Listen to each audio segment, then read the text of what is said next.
చిన్న పిల్లల విక్రయం అనేది సమాజాన్ని కలచివేసే తీవ్రమైన నేరం. నిరుపేదరికం, అవగాహన లోపం, నిరుద్యోగం, కుటుంబ సమస్యలు వంటి కారణాల వల్ల కొంతమంది పిల్లలు ఈ దురాచారానికి బలవుతున్నారు. పిల్లలను పని కోసం, భిక్షాటన కోసం, అక్రమ దత్తతలకు లేదా ఇతర నేరాలకు ఉపయోగించడం మానవ హక్కుల ఘోర ఉల్లంఘన. పిల్లలు దేశ భవిష్యత్తు. అలాంటి పిల్లల జీవితాలను డబ్బు కోసం అమ్మటం అమానుషం. చిన్న వయసులోనే శారీరకంగా, మానసికంగా వారు తీవ్ర వేదనకు గురవుతారు. విద్య, భద్రత, ప్రేమ వంటి మౌలిక హక్కులు వారికి దూరమవుతాయి. దీనివల్ల వారి భవిష్యత్తు అంధకారంగా మారుతుంది. ఈ సమస్యను ఎదుర్కోవడానికి ప్రభుత్వం కఠిన చట్టాలు రూపొందించింది. అయినప్పటికీ చట్టాలు మాత్రమే సరిపోవు. సమాజం మొత్తం కలిసి బాధ్యత తీసుకోవాలి. తల్లిదండ్రులకు అవగాహన కల్పించడం, పేదరిక నిర్మూలన కార్యక్రమాలు అమలు చేయడం, పిల్లల హక్కులపై విద్య అందించడం చాలా అవసరం. పిల్లల విక్రయం వంటి నేరాలను చూసినప్పుడు లేదా అనుమానం వచ్చినప్పుడు సంబంధిత అధికారులకు సమాచారం ఇవ్వడం ప్రతి పౌరుడి కర్తవ్యం. పిల్లలకు సురక్షితమైన వాతావరణం కల్పించినప్పుడే ఒక ఆరోగ్యకరమైన సమాజాన్ని నిర్మించగలం. పిల్లలు దేవుడిచ్చిన వరం.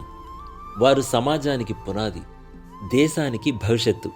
అలాంటి అమాయకమైన చిన్న పిల్లలను డబ్బు కోసం, స్వార్థ ప్రయోజనాల కోసం విక్రయించడం మానవత్వాన్ని ప్రశ్నించే ఘోరమైన నేరం.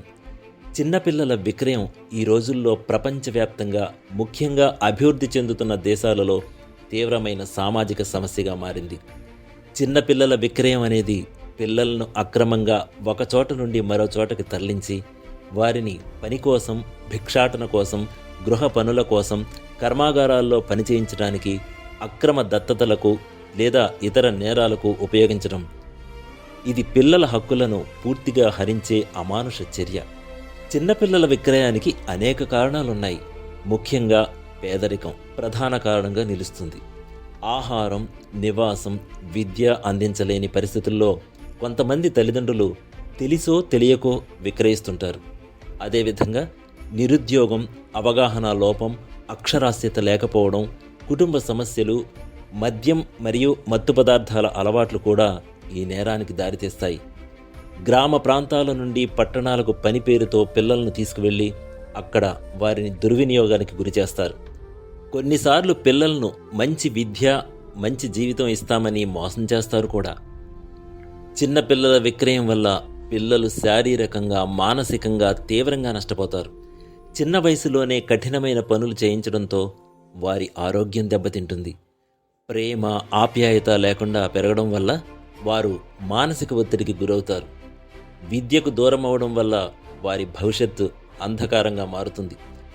చాలామంది పిల్లలు హింస, దుర్వినియోగం, భయంతో కూడిన జీవితాన్ని గడపాల్సి వస్తుంది.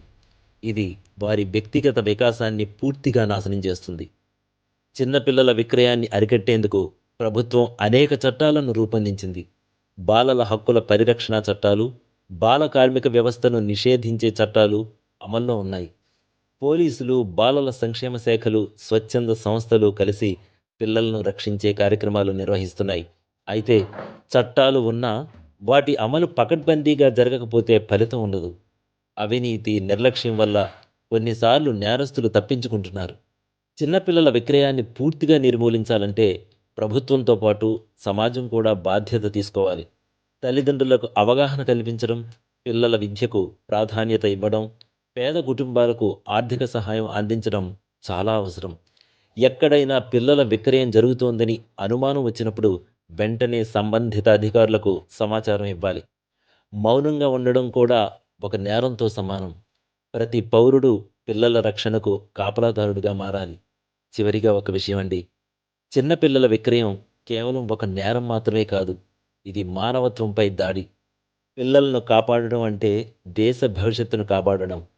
ప్రతి పిల్లవాడికి విద్య, భద్రత, ప్రేమతో కూడిన జీవితం అందించడమే మన లక్ష్యంగా ఉండాలి. అమాయకులైన పిల్లల చిరునవ్వులు నిలిచిపోయేలా చేయడం మనందరి బాధ్యత. పిల్లలు సురక్షితంగా ఉన్నప్పుడే సమాజం సురక్షితంగా ఉంటుందని గ్రహించాలి అందరూ. మీ పిల్లల బంగారు భవిష్యత్తుకు పునాదులు వేయాల్సిన బాధ్యత తల్లిదండ్రులుగా మీకే కదండి ఉంటుంది. దయచేసి ఒకసారి ఆలోచించండి. బాధ్యతగా మీ పిల్లలకు న్యాయం చేయండి. తల్లిదండ్రులు ఇప్పటికైనా ఈ వీడియో చూసిన తర్వాత అయినా మారాలని భగవంతుడిని కోరుకుంటున్నాను. మరొక వీడియోలో మళ్ళీ కలుస్తాను. నమస్కారం. లైక్ చేయండి, కమెంట్ చేయండి, షేర్ చేయండి, సబ్స్క్రైబ్ చేయండి. నమస్తే.